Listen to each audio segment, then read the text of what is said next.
함께 예배드리겠습니다. 묵상 기도 드리십시다.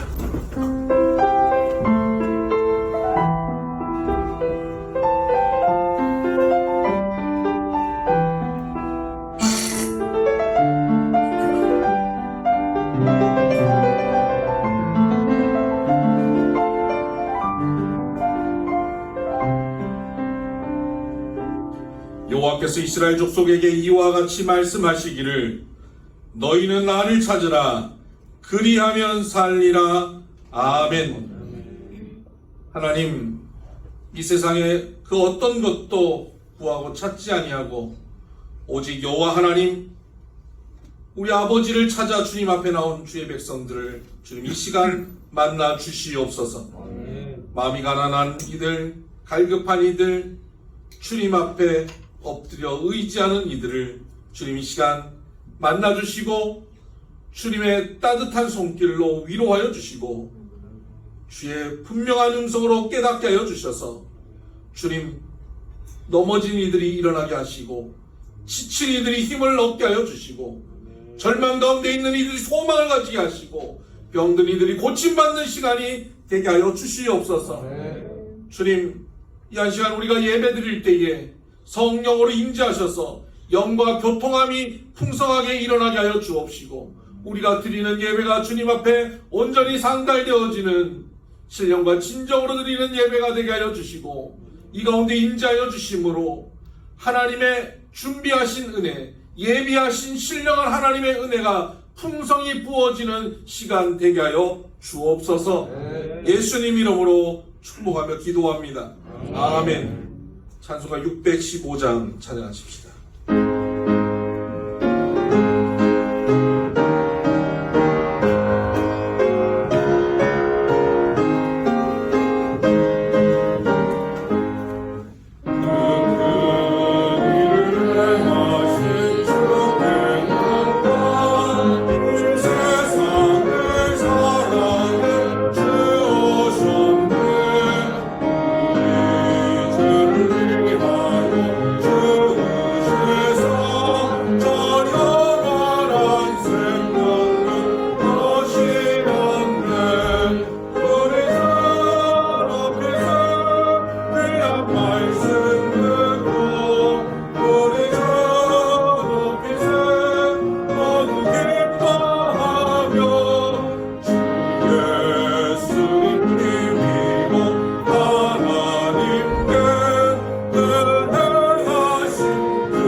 지난 한 주간 우리의 삶을 돌아보며 참회의 기도를 드리십시다.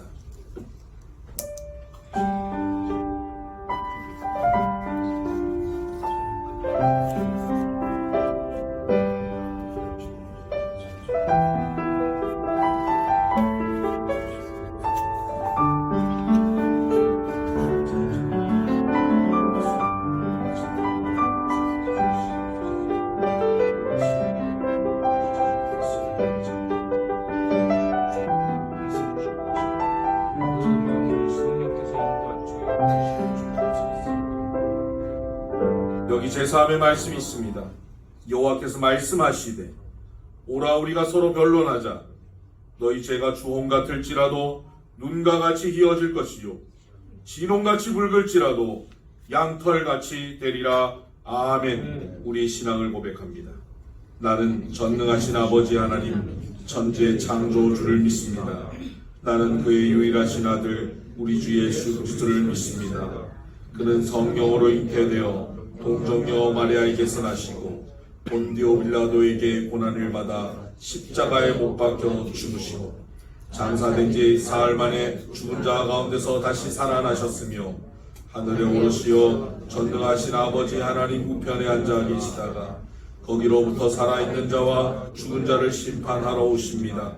나는 성령을 믿으며 거룩한 공교회와 성도의 교제와 죄를 용서받는 것과 몸의 부활과 영생을 믿습니다. 아멘. 찬송가 405장 함께 찬양하십시다.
사랑과 은혜가 풍성하신 아버지 하나님, 지금까지 그 사랑과 은혜를 힘입어 살아온 주의 자녀들이 주님 앞에 나와 그 사랑과 은혜를 찬양하며 감사하며 예배하오니 우리의 예배를 기쁘게 받아 주옵소서. 먼저 주님께 간구하기 전에 지금까지 받았던 은혜를 기억하며 감사하며 감격하게 하여 주옵소서. 그리고 지금까지 함께 하셨던 그 하나님이 앞으로도 영원토록 우리와 함께 한다는 믿음으로 감사하며 감격의 예배를 드리는 저희들 되게 하여 주옵소서. 주님 없이는 단 하루도 살 수 없는 존재임을 고백하며 이 자리에 나와왔으니 주의 자녀들이 드리는 기도에 응답하여 주시고 주의 자녀들의 눈물을 씻어 주시고 주의 자녀들의 무릎을 일으켜 세워 주시옵소서. 주의 제단 앞에 간구하는 것마다 응답하여 주시고 회복시켜 주시고 치유하여 주시고 부흥의 역사를 이루어 주옵소서. 비손의 모든 자녀들 주님만을 믿음으로 세상에서 승리하는 삶을 살아가도록 하여 주시고 그 승리의 능력을 이 예배 가운데 덧입는 귀한 시간 되게 하여 주시옵소서. 우리 공동체 안에 아픔으로 질병으로 고통받는 주의 자녀들 있습니다. 그 눈물을 특별히 기억하여 주시고 그 기도를 특별히 응답하여 주셔서 여호와 라파의 하나님을 고백하며 증거하며 살아갈 수 있도록 주여 치유의 역사를 허락하여 주옵소서. 경제적 문제로, 관계의 문제로, 자녀의 문제로, 또 여러 문제로 아파하는 주의 자녀들 하나님께서 함께하여 주셔서 하나님을 믿고 간구하는 자에게 어떠한 능력이 임하는가를 증거하며 살아갈 수 있도록 은혜 베풀어 주옵소서. 우리에게 허락하여 주신 2022년도 이젠 4개월밖에 남지 않았습니다. 새해를 맞이하며 가졌던 결단들, 각오들 다시 한번 되돌아보며 새로운 결단을 하게 하시고 특별히 우리 영적인 믿음이 그동안 얼마나 자라났는가를 돌아보며 남은 4개월 최선을 다해 주님 곁으로 나아가는 삶을 살아가는 저희들 되게 하여 주옵소서. 아멘. 이번 주간에 민속 명절인 추석이 있습니다. 하나님 각 가정에 화목과 행복을 허락하여 주시고 오고 가는 교통편 안전하게 일으켜 세워주시고 주님 안에서 함께 행복한 명절 보내게 하여 주옵소서. 아멘. 그 태풍이 몰러와서 지금 고민하며 아버지 걱정하고 있는 가운데 있습니다. 은혜 베풀어 주어서 하나님 만반의 준비를 할 수 있도록 도와주시고 큰 피해 없도록 하나님 우리와 함께하여 주시옵소서. 아멘. 이 나라의 민족을 긍휼히 여겨주셔서 하나님의 사랑과 하나님의 공의가 실현되는 그 주님의 나라가 될 수 있도록 은혜 베풀어 주옵소서. 아멘. 남북 통일을 허락하여 주시고 남한에서도 서로 자신의 의견을 내세우기보다 서로 듣고 이해하고 용납하는 그러한 민족이 될 수 있도록 도와주옵소서. 그 일을 이루는데 한국교회가 앞장서게 하여 주옵소서. 복음으로 이 세상을 새롭게 하는 그 일을 한국교회가 감당하도록 역사하여 주옵소서. 그 역사적인 일에 비손교회가 앞장서게 하여 주옵소서.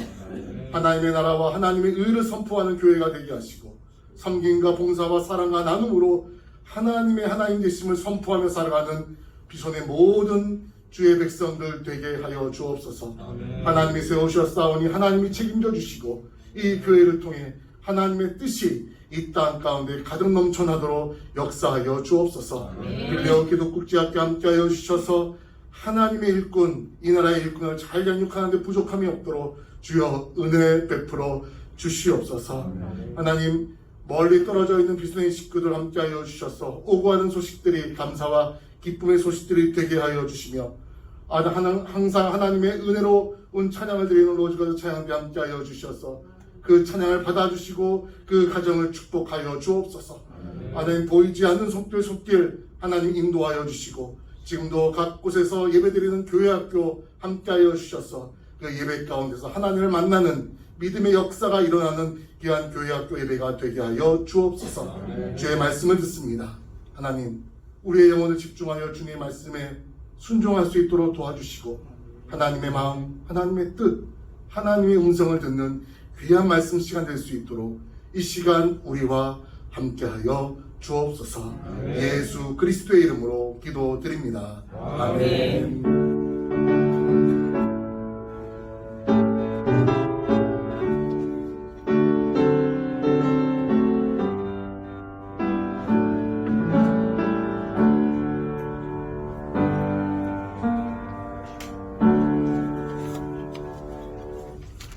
네, 찬송가 50장 찬양하면서 준비하신 헌금 하나님 감사합니다.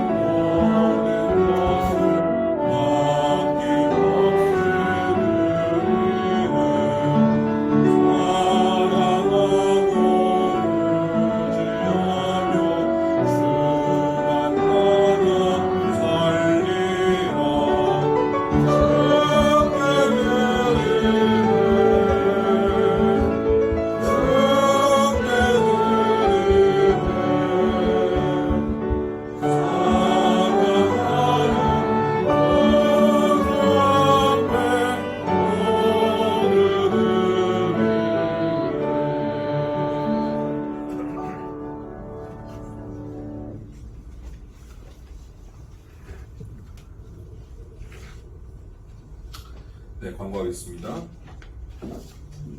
오늘 또 새로 오신 분들이 계시는데요.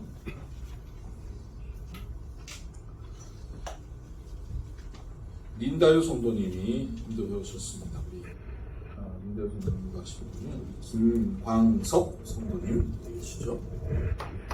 네, 환영합니다. 또 린다유 성도님도 하셨습니다.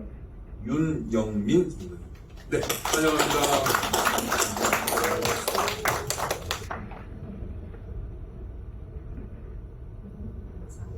네. 지난주에 오셨죠? 네, 지난주에 새로 오셨는데, 백상큰 권사님이 오늘 새로운 성도님들 인도해 오셨네요. 홍영진 성도님. 네, 감사합니다. 김정택 성도님 오셨어요.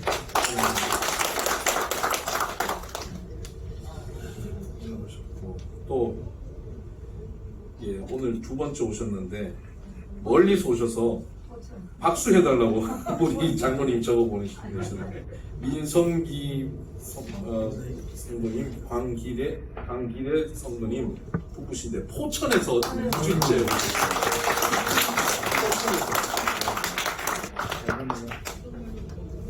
제가 목사가 성도님이 교회 오는데 미안한 경험이 처음입니다.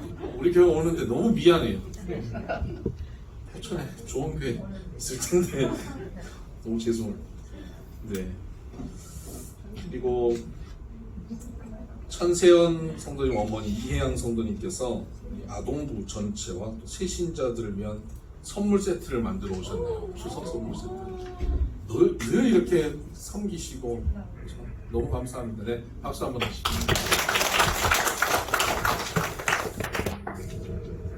또 이번에 지난주에 그 강남로에 목사장로 수련회 제주도에 권영애 장로님이랑 김선희 장로님 저 이렇게 다녀왔는데 너무 은혜롭고 너무 좋았습니다. 너무 맛있었습니다. 그래서 우리 장로님들 두 분이서 이 맛있는 걸 우리만 먹어서 미안하다. 그래서 황금향을 준비해 주셨어요. 식사 후에 후식으로 여러분들 대접하신답니다. 감사합니다. 네, 이번에 가셔가지고 우리 장로님 두 분이 노예 처음 이런 행사 처음 가셨는데 핵 인사가 돼 보이셨어요. 네. 감사하고요. 우리 비손 자선 경매 많이 참여해 주시길 바랍니다. 카카오톡 검색창에 비손 자선 경매 채널 추가해 주시고 거기에 있는 경매 물품 여러분 경매로 참여하셔서 사시면 그것이 나중에 선교비로 사용되어지고요. 또 여러분 집에 있는 물품들 내놓으시면 그것 가지고 또 경매해서 선교비로 사용합니다. 네. 네, 하나님의 말씀 보십시다. 사무엘상 10장 6절입니다. 사무엘상 10장 6절 말씀. 여호와의 영이 크게 임하리니 너도 그들과 함께 예언을 변하여 새 사람이 되리라. 아멘. 네, 오늘 책송은 좀 특별합니다. 관현악 삼중주입니다. 오보에 김수진, 비올라 김나영, 피아노 이샤로 모녀분들이 형제의 모습 속에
넋을 놓고 보게 돼가지고 제가 설교할 걸 다 까먹은 것 같아요. 너무 은혜스럽습니다. 너무 좋습니다. 큰 따님이 한국 오실 때마다 이렇게 한 번씩 합니다. 다음 달에 또 오시나요?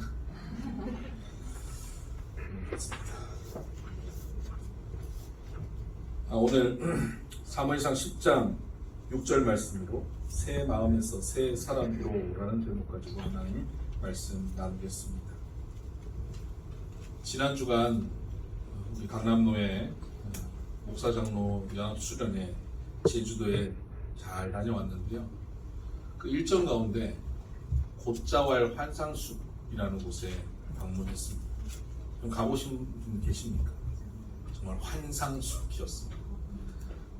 곶자왈이라고 하는 뜻은 곶은 숲이고 자왈은 이렇게 나무나 이런 것들이 엉켜 있는 것을 뜻합니다.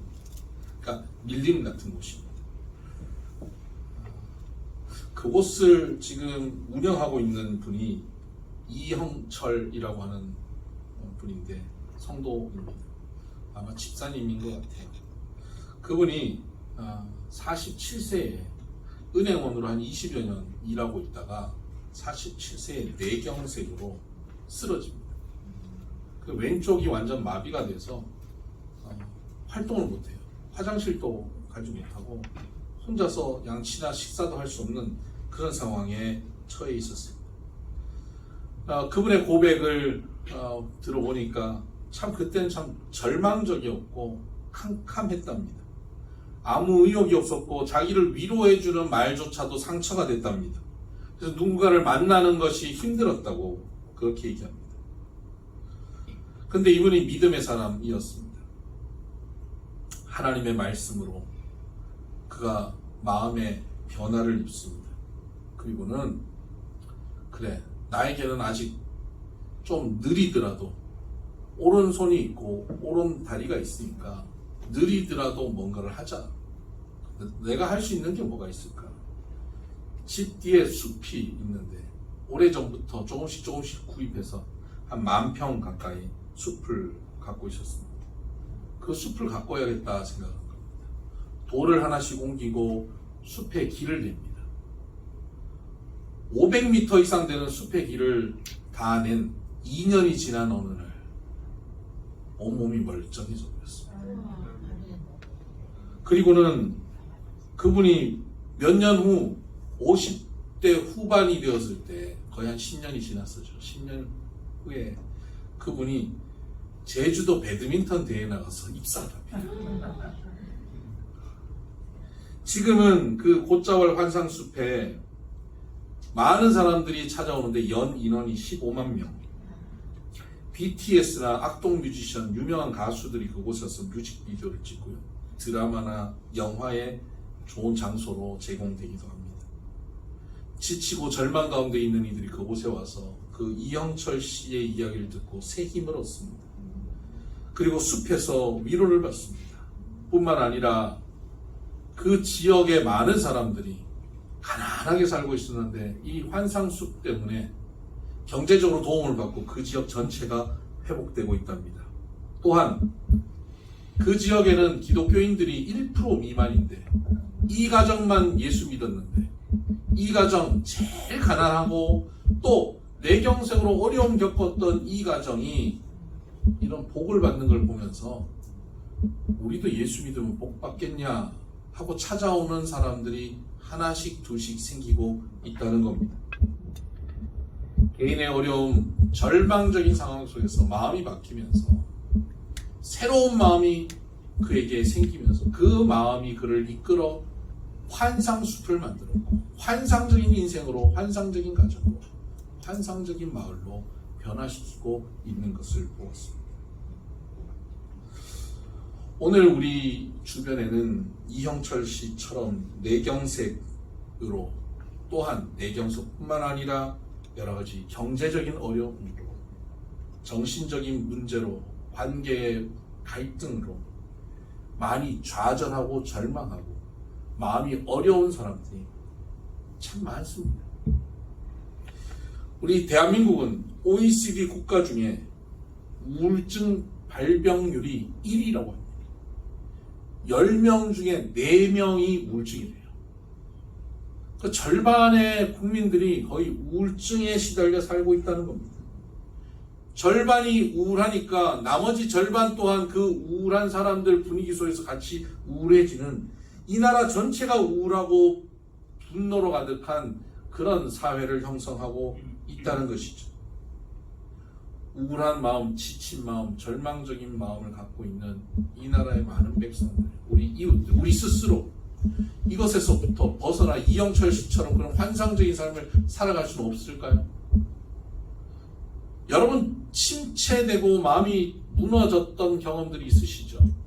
그 순간 그 침체된 자리에서 털고 일어날 수 있는 힘이 여러분에게 쉽게 생기던가요? 사실 마음만 먹으면 뭔가를 할 수 있을 것 같은데, 침체된 가운데 침대에 누워서 그곳에서 뛰쳐나오기가 얼마나 어려운지 저도 경험해봤습니다. 그렇다면 이 침체되고 절망적인 우리의 마음을 정말 새롭게 변화시킬 수 있는 길은 없을까요? 오늘 성경을 보면 사울이라는 인물이 등장하는데, 이 사울이라는 인물이 후에 나중에는 죄로 인해서 어려워지지만 초반에는 하나님 안에서 놀랍게 변화되고 사용되는 것을 봅니다. 우리와 사울의 변화는 다른 점은요, 그 당시는 성령께서 임하셨다 떠나지만 우리에게는 성령께서 오셔서 떠나지 않아요. 그래서 사울과는 다른데, 이 사울의 그 변화되는 과정을 한번 살펴보면 좋겠어요. 그 또한 굉장히 우울하고 절망적인 삶을 살 수밖에 없는 환경이었습니다. 이스라엘은 12지파로 나누어져 있거든요. 그 중에 사울이 속한 지파는 베냐민 지파. 근데 이 베냐민 지파는 얼마 전에 과거에 11지파와 싸워서 전쟁을 합니다. 내전을 치러서 베냐민 지파가 거의 멸절해버리는 상황에 들어갑니다. 그러니까 나머지 지파들 사이에서 천덕부럭이고요. 제일 가난하고 제일 힘이 없고 스스로는 생존할 수 있는 능력이 없는 지파가 베냐민 지파인 것이죠. 그 베냐민 지파 출신인데, 사울의 말에 의하면 베냐민 지파 중에도 가장 작은 집안이에요. 그러니까 베냐민 지파 중에도 제일 보잘것없는 집안에서 태어나서 살아가는데 키만 멀 때만큼 커요. 그러니까 남들한테 안 보이고 싶은데 키만 커가지고 어딜 가도 다 보여. 그러니까 얼마나 늘 꾸정하게 숙이면서 자기를 감추면서 사는 인생이었겠습니까? 자신감 없이 컴플렉스 덩어리로.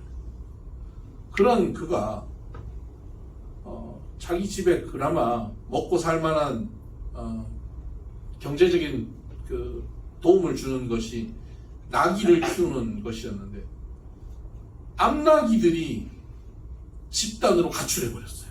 무슨 일이 있었는지. 암나귀들이 집단으로 가출해버린 겁니다. 근데 아버지가, 야 사울아, 너 빨리 가가지고 이 나귀를 찾아라. 안 그러면 우리 굶어 죽는다. 사울이 암나귀를 찾으러 이 동네 저 동네 돌아다니는 겁니다. 이 암나귀 없으면 우리는 정말 이 가난한 가운데 더 가난해질 텐데 어떻게 해야 되나. 그 암나귀를 막 찾는데 못 찾아요. 며칠을 찾아다니는데 못 찾습니다. 그의 마음이 얼마나 낙심되겠습니까? 무척 지치고 마음이 무너진 상태입니다. 그 마음을 어떻게 변화시키고 새롭게 할 수 있단 말입니까? 그런데 그 옆에 있던 그의 종이 이 동네에 유명한 선지자가 있는데 그분을 찾아가 봅시다. 야, 그분 만나도 내가 무슨 선물도 하나 못 갖다 드리고 봉투도 하나 못 드리는데 내가 그분을 만나갖고 뭘 부탁한단 말이냐. 저한테 조금 있는데 그거 드리고 인사하고 우리 좀 그 선지자를 만나봅시다. 종이 그를 이끌어줘요. 여러분, 우리가 지치고 힘들면요, 나 스스로 뭔가 할 수 있는 힘이 없어요. 그때 내 옆에 바른 길로 인도하고 돕는 친구가 있다는 거, 이게 복이에요. 나는 가기 싫어요. 근데 그가 가게 하는 거예요. 오늘 새로 오신 분들도 마찬가지죠. 교회 오고 싶으셔서 오신 분도 계시지만 가자. 가자 그랬고 억지로 끌려갖고 내가 오늘 한 번만 간다 그러고 오신 분도 계실 거 아니. 그렇게 오는 거예요. 그렇게 선지자를 찾아갔어요. 갔더니 선지자가 사무엘이 있네. 지금 온 이유가 암나귀들을 잃어버린 것 때문에 그 나귀를 어떻게 하면 찾을까 문제 가지고 왔잖아요. 근데 선지자가 그 문제가 그에게는 너무 큰 문제고 그의 인생을 짓누르는 문제인데 선지자가 하는 말은 암나귀들 걱정하지 마라. 염려하지 마라. 그 나 해결된다. 뭐 무슨 근거로 그런 얘기를 하는지 몰라요. 교회 와보면 그러잖아요. 와서 이런 염려하지 마세요. 하나님 다 해결하십니다. 무슨 근거로 저런 근거 없는 얘기 저렇게 얘기하나. 그러고는 그 문제는 염려할 것도 없고 당신이 지금 암나귀 문제는 염려할 것도 없고 당신이 하나님이 택한 사람이야. 온 이스라엘이 당신의 집과 당신 때문에 복을 받을 거야. 그리고는 막 불러가지고 한 30여 명이 모인 그 잔치상이 있었는데 거기다가 사울을 제일 높은 상석에 앉추는 거예요. 그리고는 요리사한테 원래 내가 제일 중요한 인물한테 드리라고 준비한 요리 있지? 그거 가져와. 그 요리를 사울에게 주는 거예요. 어디 가도 그런 대접 못 받아봤던 사울이 그런 극진한 대접을 받고 그리고는 나귀만 찾으면 될 것 같은데 나귀가 문제가 아니야. 너는 이 나라를 살릴 사람이야 라고 축복을 하고 기름을 붓고 왕을 세우겠다고 하니까 황당한 거예요. 그런데 기분은 좋아요. 그러니까 말씀을 듣는 가운데 그는 무척 지치고 절망 가운데 있는데 말씀을 듣는데 내가 붙잡고 내가 절망하고 있는 그 문제의 차원의 말씀이 아닌 말씀은 완전히 다른 차원, 어마어마한 하나님의 역사의 차원으로 나를 이끌어가 버리는 거예요. 난 이 문제 가지고 힘들어하고 있는데 말이죠. 다음 달 내가 이거 무슨 빚 얼마를 갚아야 되는데 다음 달 뭘 해결해야 되는데 요거 몇 푼 가지고 힘들어하고 어려워하는데 하나님께서는 너를 통하여 이 나라 이 민족을 먹일 거야. 이런 말씀을 하시니까 얼마나 황당하겠어요. 그런데 그 말씀을 듣는 가운데 근거도 없는 말씀 같은데 그 말씀을 듣는데 사울에게 변화가 일어납니다. 말씀을 듣는데 그가 마음이 힘을 얻기 시작합니다. 사무엘상 10장 9절을 보면 이렇게 기록되어 있습니다. 여기서 그가 사울입니다. 그가 사무엘에게서 떠나려고 몸을 돌이킬 때에 하나님이 새 마음을 주셨고 그랬습니다.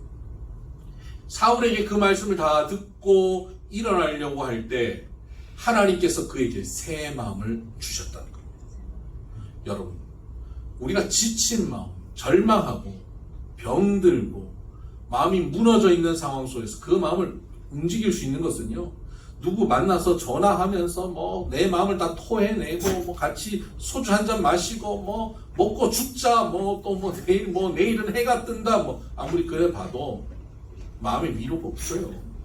그런데 하나님의 말씀을 듣고 하나님의 말씀 가운데 나도 모르는 소망이 생기고 그 말씀을 듣고 자리에서 일어나는 순간 마음이 상쾌해지고 새로워지는 것을 경험하게 되는 것입니다. 아멘. 여러분, 하나님의 말씀은 지친 이들을 일으키는 역사를 만들어냅니다. 아멘. 요즘 우리 교회 새신자들 오셔서 간혹 저한테 하시는 말씀이 있거든요. 목사님, 말씀이 너무 저에게 힘이 됩니다. 위로가 됩니다. 오늘 말씀을 듣는데 울었어요. 그래요. 그래서 제가 교회를 좀 오래 다니셨던 분이구나. 영적 세계를 아시는 분이구나. 그래서 교회를 좀 오래 다니셨어요. 아니, 오늘 처음 왔어요. 처음 왔는데 말씀의 은혜를 어떻게 저렇게 받지? 저도 모르겠어요. 말씀을 듣다 보면요, 우리가 지친 마음으로 왔는데 새 힘을 얻게 돼요. 이 신비한 역사예요. 우리의 마음을 새롭게 만들어버립니다. 새 마음이 생길 때 하나님이 우리를 통해서 이루시는 일이 새 마음이 생기는 그때부터 시작된다는 것을 기억하시기 바랍니다. 사탄은 우리의 다른 것을 공격하는 것이 아니라 우리의 마음을 공격하려고 합니다. 우리의 마음이 무너져 버리면 우리는 끝나는 겁니다. 그런데 하나님의 말씀은 무너진 마음을 다시 변화시키고 일으켜서 끝나는 것이 끝이 아니고 새롭게 시작할 수 있도록 길을 여시는 겁니다. 모든 사람이 나의 상황을 보면, 내 형편을 보면 저 사람이 이제 끝났다, 재기 불가능이다, 나라도 저 상황이면 살 마음이 없겠다 하는 상황 속에 던져줘도 하나님의 말씀을 들으면 일어나게 됩니다. 저도 무척 지치고 힘들었던 시간들이 있었습니다. 그때 누구의 위로도 위로가 되지 않았습니다. 그러나 하나님의 말씀을 묵상하고 하나님의 말씀을 들을 때 말씀만이 내게 소망이 되었습니다. 그 말씀을 가지고 걸어갈 때 일어날 수 있고 그 말씀이 열어주는 아름다운 길을 개척해 갈 수 있었습니다. 하나님의 놀라운 역사는 말씀을 통하여 우리가 새 마음을 가지게 되는 것, 여기서 시작한다는 것입니다. 여러분, 하나님의 말씀을 통하여 이 시간 새 마음이 우리 가운데 부어지기를 주의 이름으로 축복합니다. 그런데 여러분, 신앙생활하면서 교회 와서 말씀을 듣고 새 마음이 생기는 것, 그건 너무 귀하고 아름다운 일입니다. 근데 이 새 마음에서 머물러 버리면 안 됩니다. 신앙의 완성은 새 마음이 생기는 데 있지 않습니다. 신앙의 출발이 바로 여기에 있을 뿐입니다. 신앙의 전부가 새 마음 가지게 되는 것, 이것이 신앙의 전부가 아니라는 거예요. 그런데 많은 사람들은 이 새 마음을 가지는 거예요. 전에는 헛 마음이었는데 예배드리는 한순간 1시간 만에 새 마음이 생기는 이 놀라운 변화를 통해서 눈물이 나고 말이죠. 카타르시스를 느끼고 힘을 얻고 이런 느낌이에요. 그러니까 신앙생활은 이거구나, 이 맛으로 신앙생활하는구나 하고 교회를 열심히 나오기 시작하는 겁니다. 성경 공부도 참여하고 기도에도 열심히 하는 거예요. 그때마다 하나님께서 지친 마음을 위로하고 새 힘을 주시고 새 마음을 주시니까 얼마나 좋은지 몰라요. 그것 때문에 교회를 열심히 다니는 거예요. 근데 거기 머물러 버리면 큰일 나요. 새 마음은 얻었는데 삶의 자리에 가서 새 마음을 가진 사람답게 살지를 않는 거예요.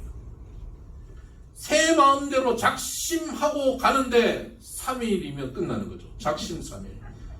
아니, 작심 3일이면 길어요. 저문 열고 나가는데 끝나는 경우들이 있어요.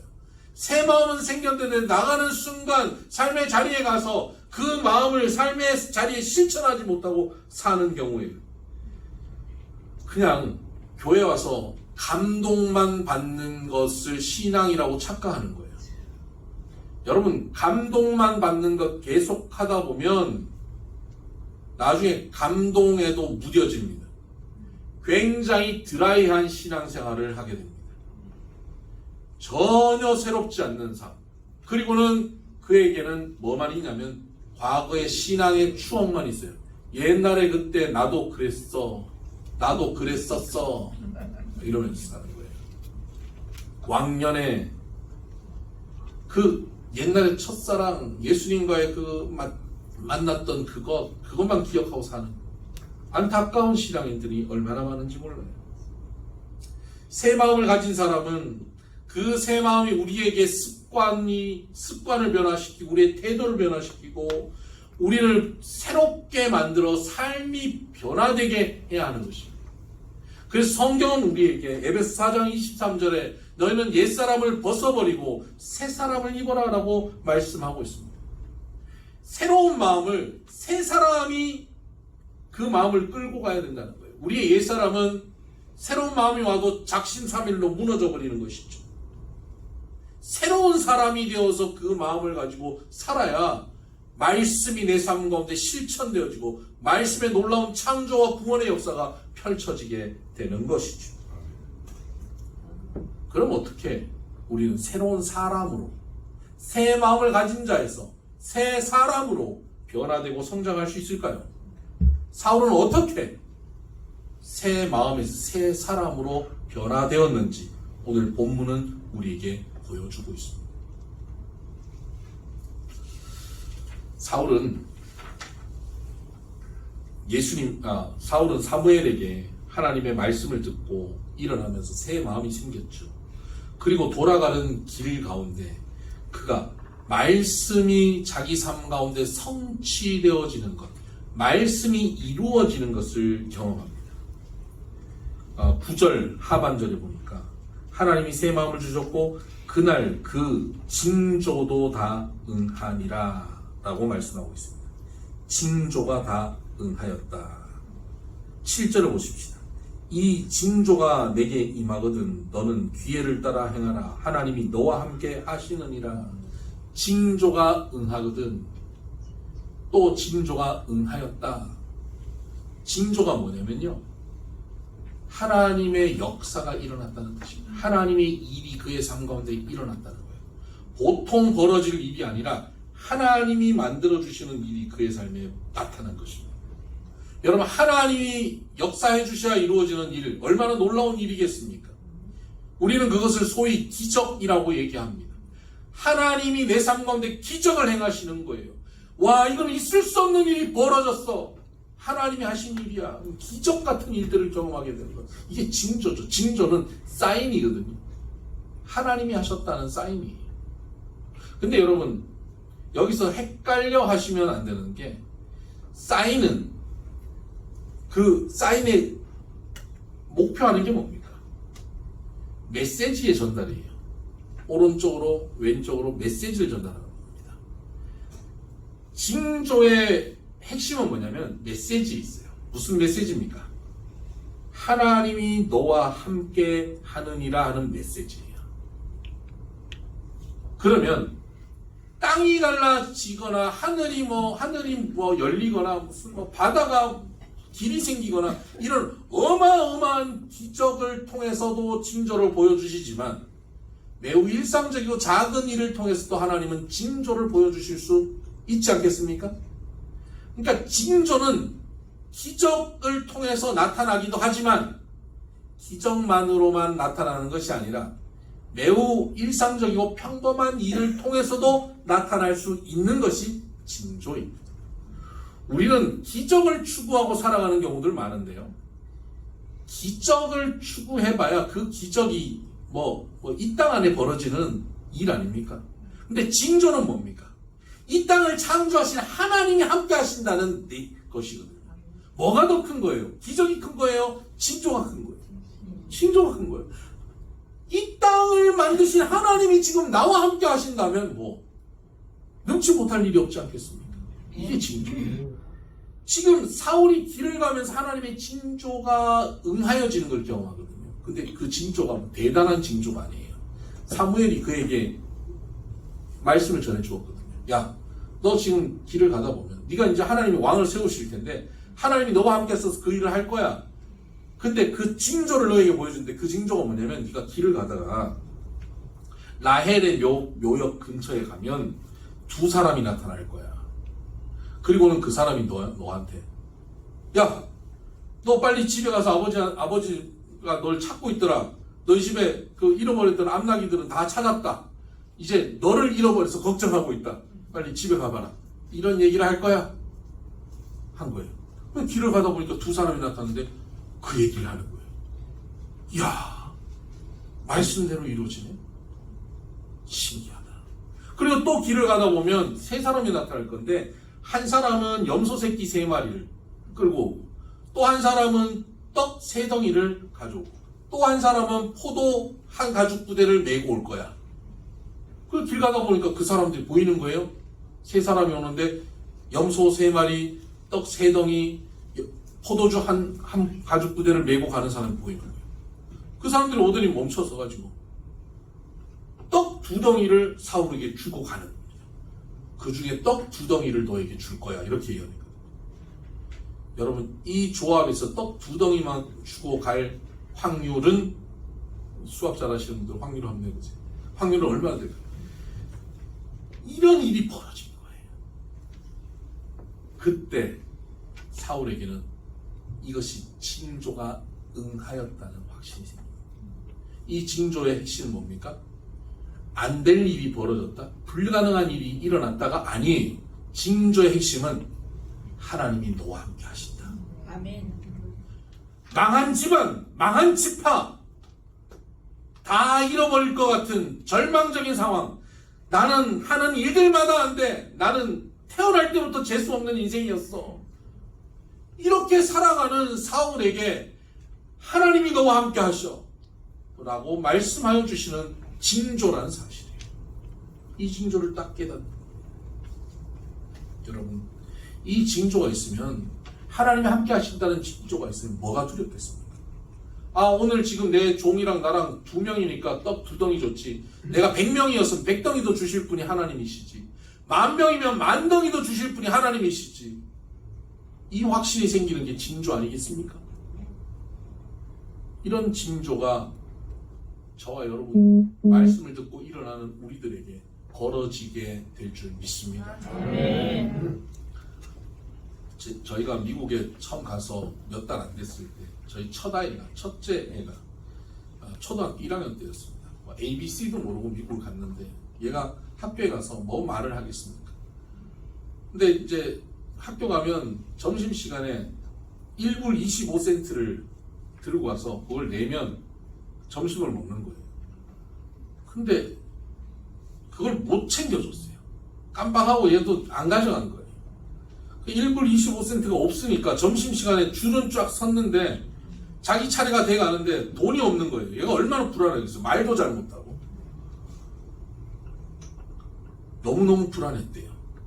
근데 우리가 그 몇 달 동안 매일 밤에 자기 전에 잠시 예배를 드리는 시간에 빌립보스 4장 6절 7절을 함께 말씀을 읽었거든요. 그러다가 그 말씀이 너무 매일 하다 보니까 암송이 돼버린 거예요. 아무것도 염려하지 말고 오직 모든 일에 기도와 간구로 너희 구할 것을 하나님께 아뢰라.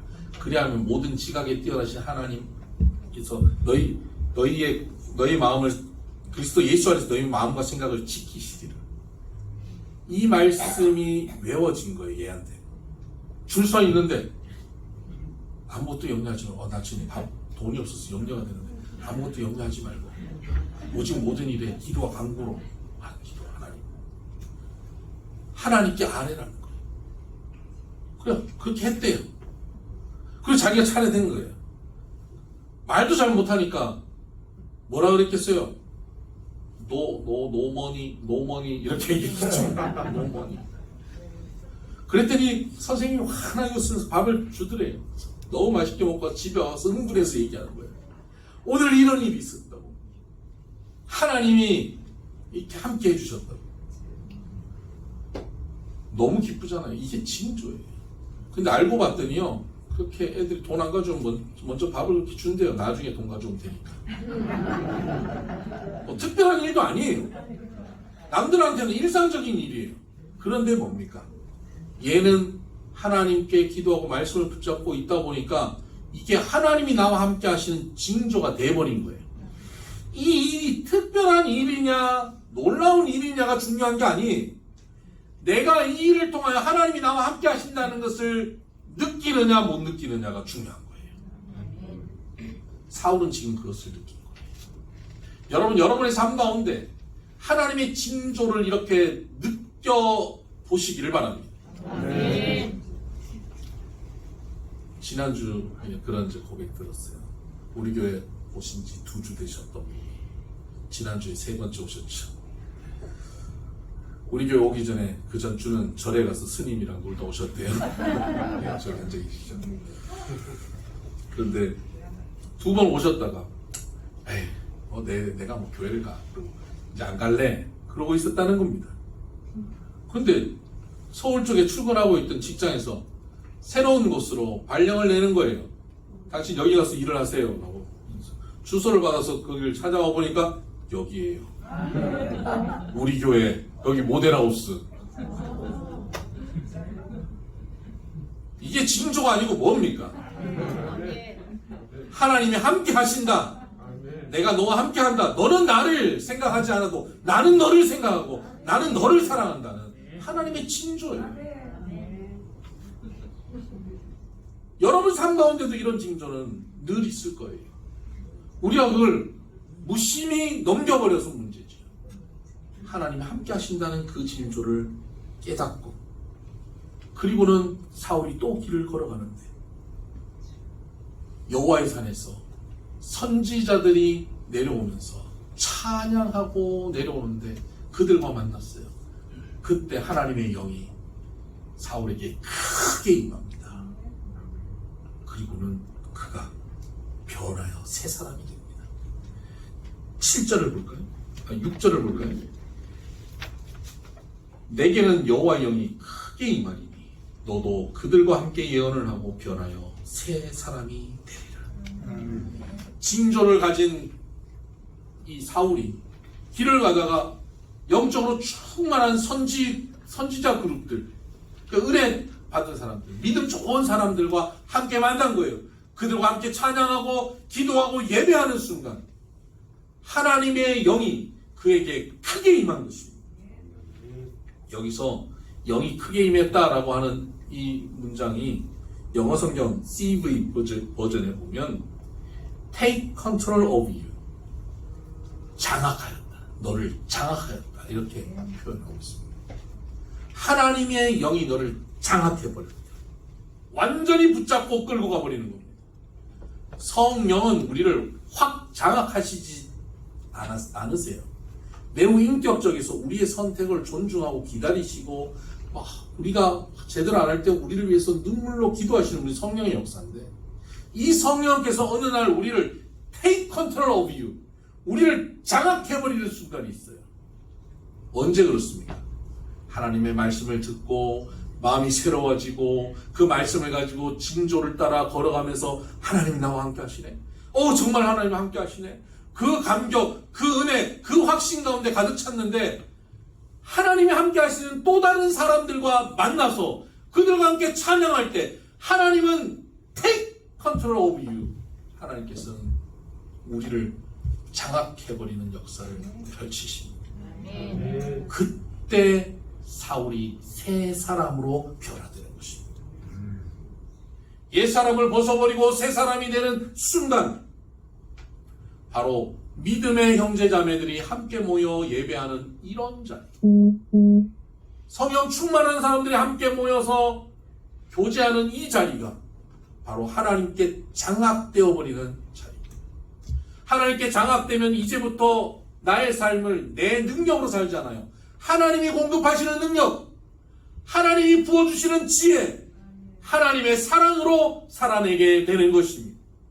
나의 삶은 내가 주관할 때 무너지고 실패하고 좌절하게 되지만, 실패하지 않으시는 하나님, 반드시 이를 성취하시는 하나님께서 내 삶을 장악하신다면 실패 없는 온전한 승리가 있는 삶을 살게 될 줄 믿습니다.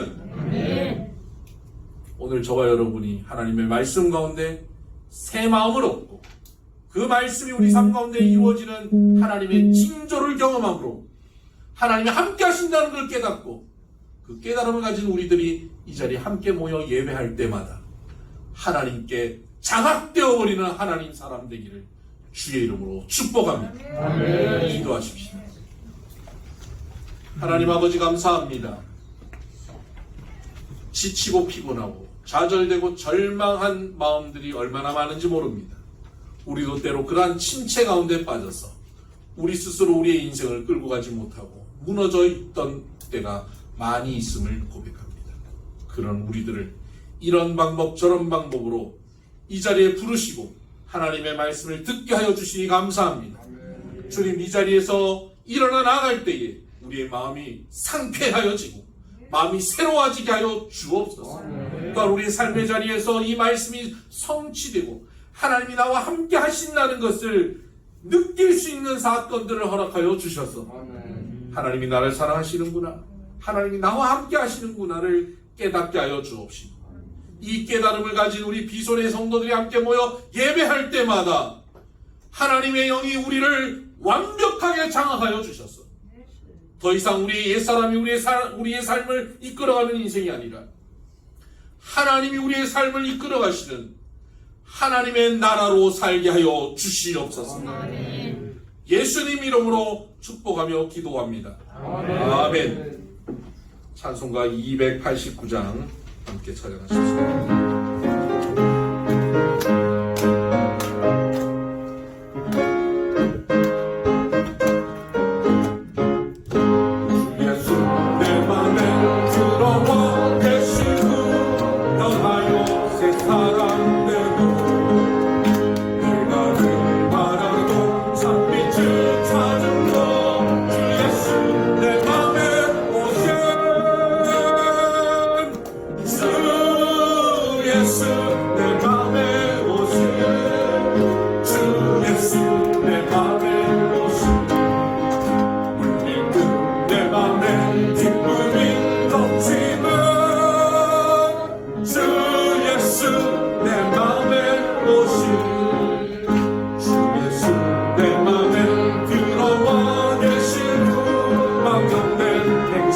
이끌고 우리 돌보다도 더 많던 내 죄가 눈보다 더 휘어졌네.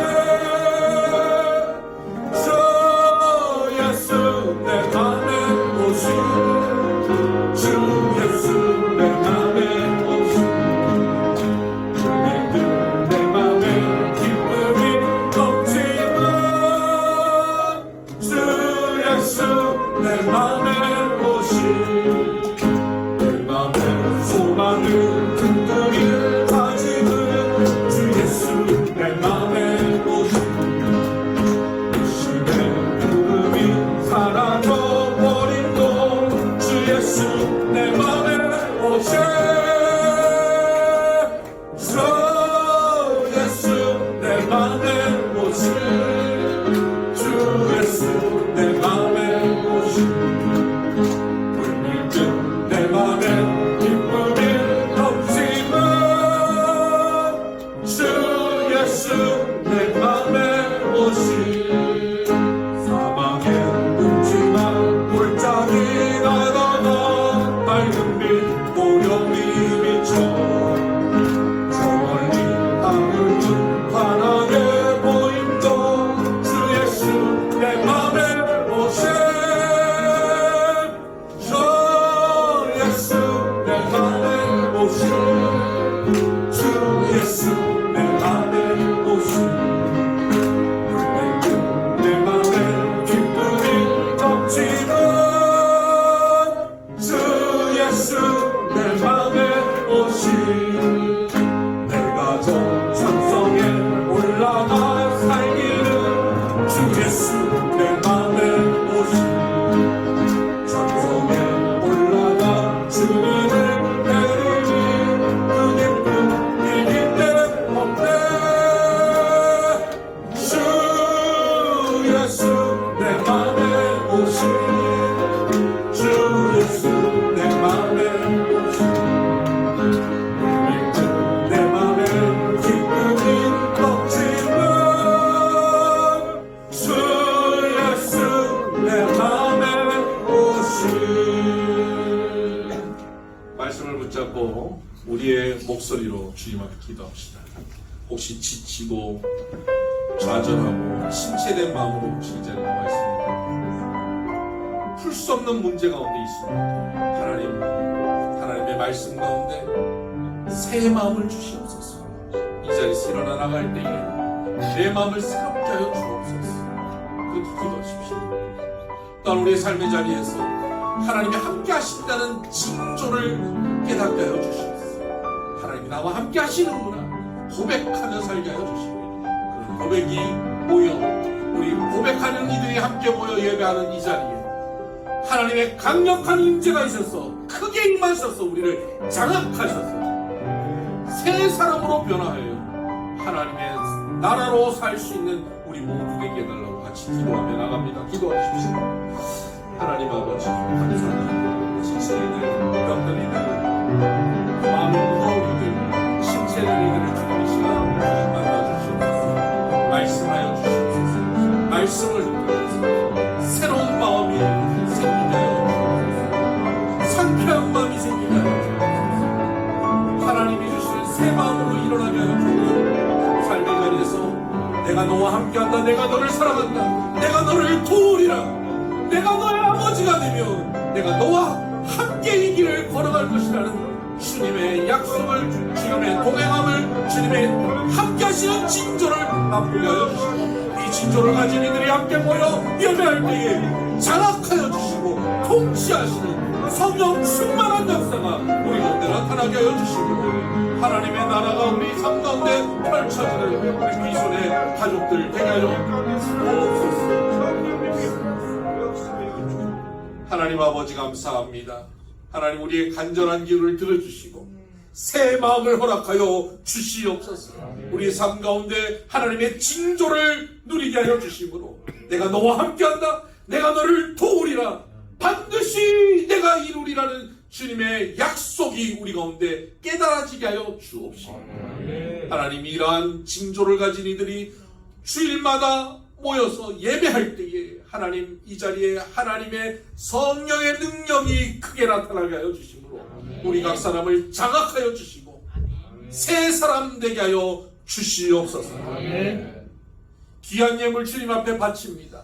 10의 1조 감사의 제목, 선교의 제목, 마음의 소원을 담아 주님 앞에 드리오니 주님 기뻐 받아주시고 이 예물이 쓰이는 곳마다 주의 뜻 나타나게 하여 주시옵소서.